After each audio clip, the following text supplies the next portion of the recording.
Bienvenidos a una nueva edición del programa Mundo 2020, donde conversamos sobre temas de las relaciones internacionales y de la política exterior de Cuba.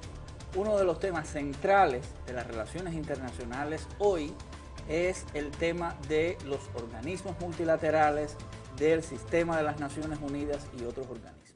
Para ello tenemos con nosotros a la profesora Leila Carrillo, investigadora del Centro de Investigaciones de Política Internacional, experta del Programa Nacional de Relaciones Internacionales y autora de este excelente libro que es La Metamorfosis de la Intervención, donde analizas muchos de estos temas, profesora.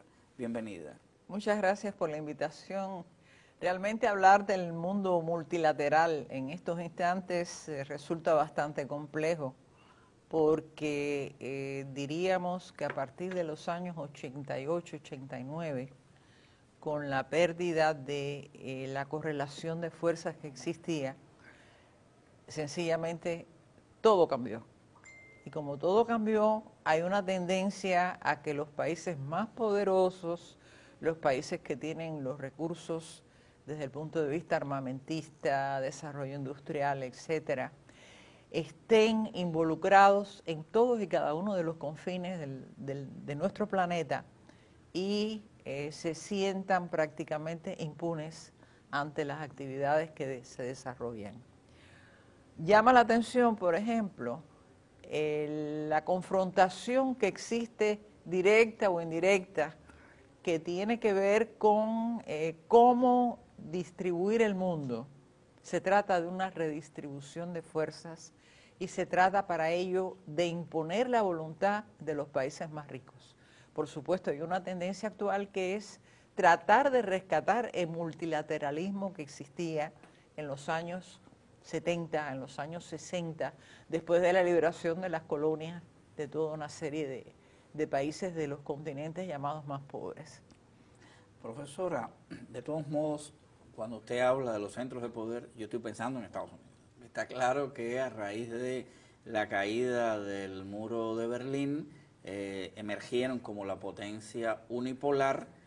Hubo un determinado consenso por parte de las administraciones norteamericanas de privilegiar su papel omnímodo en los organismos internacionales, especialmente en la ONU, y esto lo vimos en la última administración antes de la actual, la administración Obama, donde si bien no abandonó el unilateralismo, sí desde posiciones de fuerza, obviamente, le dio cobertura al multilateralismo, al papel de Naciones Unidas. Esta administración está en una onda completamente diferente. ¿Coincides con esta visión respecto al unilateralismo actual de Trump? Recientemente acaba de hablar en Naciones Unidas diciendo que no, que el globalismo ya no existe, que él prefiere el tema de la soberanía nacional, y recuerda la gran divisa de America First. America First. Eso significa muchas cosas. Y en primer lugar yo potenciaría lo que es el llamado uso de la fuerza, que está prohibido en la Carta de las Naciones Unidas. Si miramos que hay 35 conflictos grandes en estos momentos, con guerras que son inextinguibles prácticamente desde Afganistán a la fecha, hay una continuidad. Donde Estados Unidos lleva 17 años, se llama empantanado. 17 años empantanado, en Irak entra y sale, se mueve los mecanismos. En Irán está involucrado en la coalición, la ya denominada coalición internacional que dirige y que viola artículos de la Carta de Naciones Unidas y que viola el derecho internacional. Y que se salió del acuerdo al que llegaron, el 5+1. Totalmente, totalmente. Entonces, ¿qué sucede? Yo me atrevería a decir que la característica fundamental de la administración Trump en estos tiempos, que pudiera ser otro, no tiene que ser como persona, sino como sistema. Bueno, pero él tiene sus características. Por supuesto, tiene características, como algunos la llaman, de impresentable. Pero bueno, ¿cuáles son los elementos que más se utilizan? No respeta la soberanía ni la igualdad soberana de los estados. Soberanía para ellos. El America First lo indica. Claro. Son los más importantes, los imprescindibles, los que nadie tiene derecho a ripostar aparentemente. hay una mayor injerencia en los asuntos internos de los estados, hay una mayor violación del derecho internacional humanitario que costó tanto desde el año 49 del siglo pasado hasta la fecha, y hay decisiones que se lanza al ruedo sin incluso establecer un diálogo con sus principales aliados. Por ejemplo, el tema del medio ambiente, donde claro, no tiene la misma posición o tiene una posición totalmente opuesta a la de los aliados de la Unión Europea, para solo citar un caso, pero también hay toda una serie de circunstancias que se presentan en sus relaciones con el denominado tercer mundo que indican una decisión unilateral en contra de lo que piden todos los países para resolver los problemas por la fuerza, por las malas, al estilo del oeste. Ahora, está claro que tampoco ellos pueden abandonar el sistema de Naciones Unidas porque ellos lo reivindican como una hechura de Estados Unidos después de la victoria en la Segunda Guerra Mundial, sin reconocer el papel de Rusia o de otros actores, ¿no?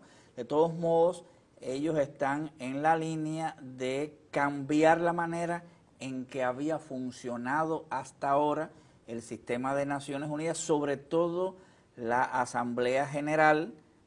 Sabemos que, que a partir de los 90 el papel norteamericano ha sido muy predominante, pero antes le decían que era la maquinaria de los países progresistas, porque claro, estamos hablando de 193 países donde es la mayoría de los países y de los actores de las relaciones internacionales. ¿Cómo ha variado esta correlación Asamblea General, para hoy ir un poco al tema de las Naciones Unidas, ¿no? Asamblea General versus el Consejo de Seguridad? Hay un problema. ¿El vaso está lleno, medio lleno, o el vaso está medio vacío? Y yo me atrevo a decir que para Estados Unidos y para una serie de aliados como Israel, por ejemplo, el tema que fue abordado, que fue suscrito en 1945 de la Carta, ya les estorba. Les estorba porque tienen que ir sobre lo que está estipulado, lo que fue acordado por las distintas naciones, y sencillamente no logran hacer las cosas si no es por la fuerza, eliminando, obviando los artículos, trazándose metas que no tienen nada que ver con el multilateralismo, etcétera. Yo me atrevería a decir que hay varios escaños dentro del concepto de organismos internacionales o de organismos regionales grandes, medianos, que son los que priman a la hora de tomar una decisión. La Asamblea General es el órgano más democrático porque votan los 193, pero sucede que según está la Carta, los acuerdos no son vinculantes, no son obligatorios. Lo que es obligatorio es, según estipula la Carta, que los 5 miembros permanentes, Estados Unidos, 2 europeos, 1 asiático, 3 europeos y 1 asiático, son los que deciden lo que se está haciendo, a quién hay que sancionar, dónde enviar una misión, cómo manejar los diferendos a escala universal. Y entonces hay una contradicción muy grande, porque si vemos, por ejemplo, el movimiento de países no alineados, o vemos el grupo de los 77 más China, que también tienen una membresía de más de 100 personas, de 100 países miembros, ellos buscan solucionar los problemas, cómo mitigar cuestiones que hoy se debaten en Naciones Unidas, pero que al mismo tiempo el Consejo de Seguridad o algunos miembros del Consejo de Seguridad mudan como si fuera, digamos, una carta de triunfo desde la posición que tienen y las cuestiones que consideran amenazas para la paz, que entonces sí se mueve el Consejo de Seguridad y todo se securitiza en estos momentos. ¿Qué quiere decir que lo securitizan? Que el tema de la miseria es de seguridad, que el tema de la hambruna es de seguridad, que el tema del cambio climático y las afectaciones ecológicas se convierten en un tema de seguridad. ¿Por qué? Para imponer por la fuerza lo que se pudiera resolver en otros mecanismos de las Naciones Unidas. Ahí está claro el papel de China y Rusia. cuando son llevados al extremo, por supuesto vetan, ¿no? Y se vio en el caso de Siria, se ha visto en otros casos, ¿no? Pero la correlación de fuerzas internacionales ha cambiado tanto a favor de estas potencias occidentales que manejan otros recursos de poder que van más allá de la reunión en Nueva York. Tiene que ver con la amenaza de los créditos, tiene que ver con la manera en que influyen en capitales, y la política rusa y China en muchas ocasiones se ve en minoría en el Consejo de Seguridad. Si no les queda otro remedio, bueno, pues tendrían, y es lo que pasa, ¿no? Vetan. Pero eso no quita el papel que desde los últimos años ha tenido el Consejo de Seguridad, que es en función de los intereses básicamente de los centros de poder, pero específicamente de los centros de poder capitalistas, Estados Unidos, Gran Bretaña, etcétera. Sí. Y eso me lleva a una reflexión para ver si estás de acuerdo. Por un lado, es verdad que esto está pasando, pero por otro lado es que no hay opción.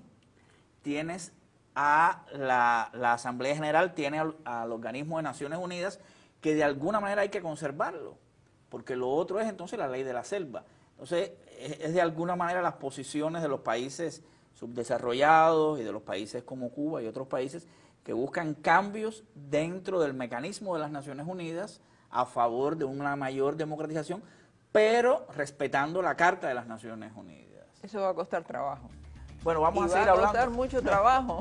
Yo sé, por eso te hago la provocación. Sí. Si quieres, profe, vamos a terminar esta parte acá y después comenzamos en el segundo periodo del programa. Cada día estoy al tanto de los acontecimientos nacionales y extranjeros. Soy Maurín Delgado y desde Cuba Visión Internacional le invito a repasar los sucesos más relevantes de la semana.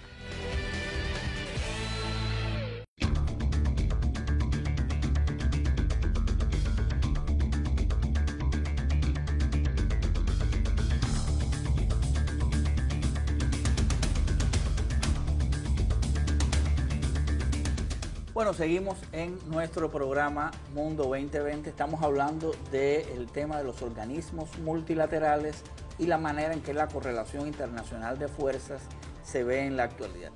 Profesora, estabas hablando en la parte anterior de la visión desde los países subdesarrollados y las reformas que se estarían planteando, que se están proponiendo.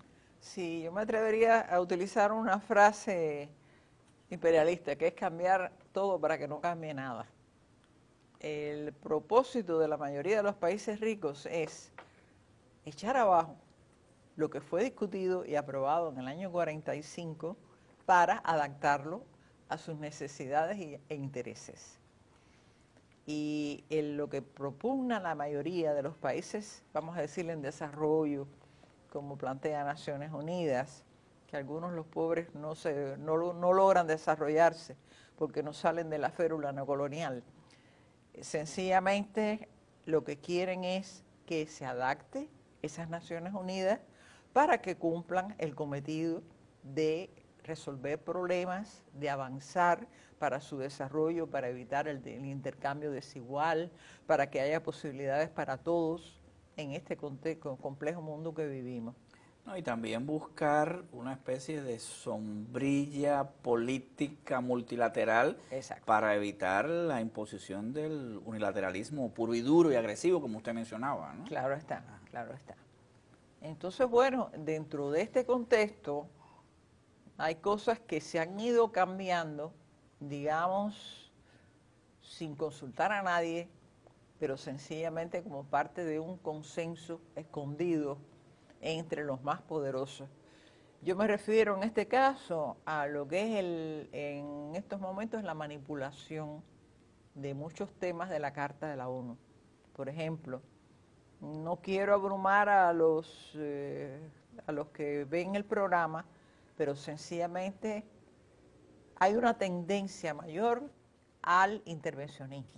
hay una tendencia mayor a Tú inmiscuirse desarrollas capítulos completos en los dedicados a esto. problemas de los países. La intervención humanitaria. El mundo empezó con el golpe de Estado, siguió después con el denominado cambio de régimen, que es lo que está primando en la mayoría de las cosas. Pero, por ejemplo, la intervención humanitaria no está en la Carta de la ONU para nada, está la ayuda humanitaria y la han transformado para intervenir por la fuerza. Yo no sé qué humanidad y qué ayuda puede haber cuando usted entra con bayonetas, con cascos o con drones. Un segundito, profesora. Sí. Por ejemplo, caso de Venezuela, clarísimo. La idea era, pobre población venezolana, hay que hacer una intervención, hay que llevarle ayuda humanitaria. Para provocar un cambio de régimen, porque le estorba el gobierno. Está claro. Y entonces esto se presenta mucho en América Latina en estos momentos, se presenta en algunos países asiáticos, en el Medio Oriente, y por supuesto también hay otras figuras que tienen que ver con la manipulación del capítulo 7 de la Carta, que habla de la intervención cuando es necesario la autodefensa individual y colectiva, cuando se afecta a un país concreto, a un grupo de países. Y ahí entra el tema también de los derechos humanos, es decir, la hiperbolización de determinadas cuestiones. Exacto. Que realmente no pertenece al Consejo de Seguridad, lo que pertenece al Consejo de Seguridad y sería parte del capítulo 7, son temas de paz y de seguridad. De paz y de seguridad. El Consejo de Derechos Humanos que está en Ginebra y que tiene otras connotaciones, pero se está buscando una escalada. Primero te llevan al Consejo de Derechos Humanos, que cada vez es más selectivo. Volvemos de nuevo a periodos anteriores. ¿Te acuerdas de aquella comisión malvada de derechos humanos donde todo el tiempo acusaban a Cuba y a otros países? Se logró cambiar esto en el 2006, sin embargo en la actualidad se está volviendo a retomar aquellas prácticas de selectividad con el tema de los derechos humanos. Entonces, yo siempre llamo la atención sobre un tema. Cuando escuches que están demonizando a alguien y hablando de que los derechos humanos se están conculcando o hay dificultades con los derechos humanos en un país determinado, prepárate para que esto suba al Consejo de Seguridad. Es prácticamente, digamos, como una especie de escalón que se va avanzando, pero también lo llevan a la Corte Penal Internacional, donde Estados Unidos e Israel, por ejemplo, que son los mayores perpetradores de intervenciones en el mundo, no pertenecen, por lo tanto, algunos aliados presentan propuestas contra determinados países. En el 94,7% hasta el año pasado era contra países africanos. Qué casualidad que donde el único el problema de los derechos humanos y del derecho internacional humanitario es en los países pobres de África. Y esto no es solo en los organismos multilaterales, hay que entender que es parte de un esquema de dominación mucho más amplio, Exacto. donde te ponen la manipulación de la opinión pública, te ponen las llamadas fake news, te ponen una construcción virtual de una realidad que no existe. Son o que existe pero se exagera. Han sido los casos, por ejemplo, de Siria, de otros conflictos, donde primero va, como usted dice, la discusión en el Consejo de Derechos Humanos, se anatemiza, después va al Consejo de Seguridad, se genera toda esta opinión global. Muchos países subdesarrollados también son víctimas de presiones en capitales, con temas de crédito. Vaya, también esto es una cuestión muy compleja y como usted decía, va mucho por debajo del telón. Ahora, uno de las grandes fortalezas que tiene la política exterior cubana es su activismo en los foros multilaterales. De hecho, muchos países buscan la relación con Cuba porque Cuba es una potencia en foros multilaterales. ¿Qué nos puedes decir del papel de Cuba en los foros? ¿Cuáles son ya los temas, digamos, priorizados? Yo no quiero ser apologética, pero realmente Cuba es un modelo a la hora de practicar el multilateralismo. Y sencillamente hay elementos que nosotros tenemos que tomar en consideración. El tiempo es muy breve, no nos alcanza, pero bueno, voy a tratar de sintetizar. En el tema anticolonial, que es fundamental, Cuba es abanderada de la lucha por la independencia de Puerto Rico, por ceder, devolverle la soberanía de las Malvinas a Argentina, de la liberación del Sahara Occidental, etcétera. Y eso es en la actualidad con un pasado histórico muy importante. Supuesto, porque al que le duele, le duele. No, el papel nuestro es la lucha anticolonial. Es la lucha anticolonial, independentista, antiimperialista, antisionista, todo lo que se planteó desde Bandung y Belgrado como principios del movimiento de países no alineados, nosotros lo seguimos suscribiendo. Y entonces, ¿qué sucede? Hay otras esferas donde Cuba también es un modelo. Me refiero, muy en breve, a lo que dicen los Objetivos de Desarrollo Sostenible hasta el año 2030. Priorizamos salud, educación, cultura, saneamiento, etcétera.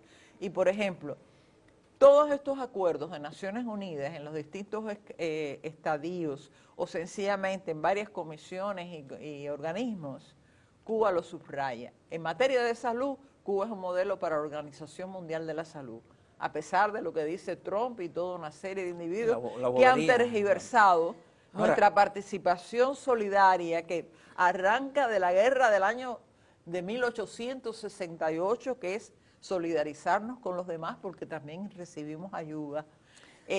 Somos modelos desde el punto de vista de la educación, con planes que tienen que ver con la alfabetización de los pueblos, donde hemos participado y participamos con maestros, con modelos especializados. Somos modelo con UNESCO, donde la cultura, la potenciación de los deportes son elementos fundamentales para el desarrollo integral del hombre. Y bueno, yo creo que no nos alcanza el tiempo, pero esto se plasma también a lo interno, porque cuando hablamos de protección del medio ambiente, Cuba ha presentado muchos modelos que tienen que ver con la protección de las costas para los países, pequeños países insulares que son los más atacados por el cambio climático. Yo creo, profesora, coincido con usted, Cuba es un símbolo en muchos temas. Pero además del papel simbólico que tiene Cuba, el activismo en foros multilaterales, el apoyar las causas justas, y además que Cuba dice cosas que otros no dicen. Por supuesto. Porque es lo que decía el comandante jefe Fidel Castro, ¿no? Somos más libres, porque no tenemos esas ataduras que tienen muchos otros países, y eso explica, vaya, la manera tan avasalladora que Cuba gana en las votaciones con relación al tema del bloqueo. No se piense que eso está dado de por sí, porque la política exterior cubana es simpática, simple y llanamente porque tiene este apoyo a nivel internacional en los foros multilaterales y porque expresa los intereses de la mayoría de los países del mundo, incluyendo aquellos países que se enfrentan a las posiciones agresivas y unilaterales de los Estados Unidos. Muchas gracias, profesora. Como usted se dio cuenta, necesitamos otro programa ha sido un placer. para hablar de esto. Volveremos. Muchas gracias.